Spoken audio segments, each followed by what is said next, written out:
Here's our 4 biggest don'ts for maintaining the mane and tail in the winter.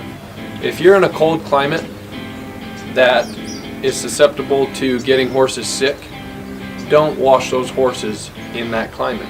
Unless you're in an indoor type heated barn or building, don't wash those horses. Cleaning those manes and tails, washing them out is not worth getting that horse sick.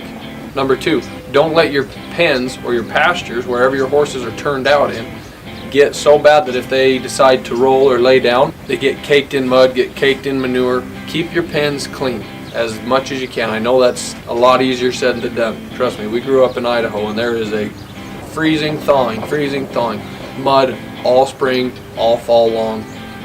It's hard, it's difficult. To the best of your abilities, keep those horses in a place that is dry to where you're not going to have to wash those horses off. 3, don't allow those braids in the manes and tails to go so long that they turn into a knotted mess. We know people that have kept their tail bags in all winter long. They take the tail bag off in the spring and they're like, holy cow, my tail grew so long. But at the same time, it's a knotted, gnarly mess. Frequently change the tail bag, and by changing the tail bag I don't mean replace it with a new tail bag.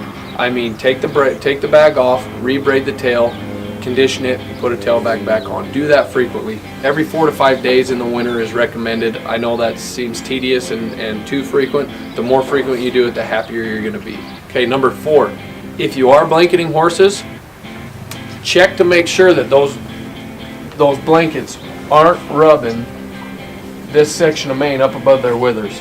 If your blanket is one that's going to cause that horse to rub, maybe double check the size, remeasure your horse, make sure you've got the right size blanket.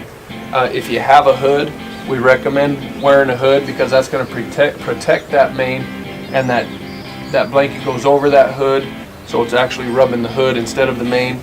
Also, make sure you're not rubbing down in the chest and the straps aren't rubbing along the back legs or underneath the belly. That's all going to cause irritation. That's going to cause that horse, maybe even if the blanket isn't the item rubbing, it's going to cause that horse to be uncomfortable and rub. And we all know what happens when they rub their manes and tails. It falls out and you got to grow them back. So if you can prevent that from happening, that's what our recommendation is. These are our 4 helpful winter tips. Hope this helps.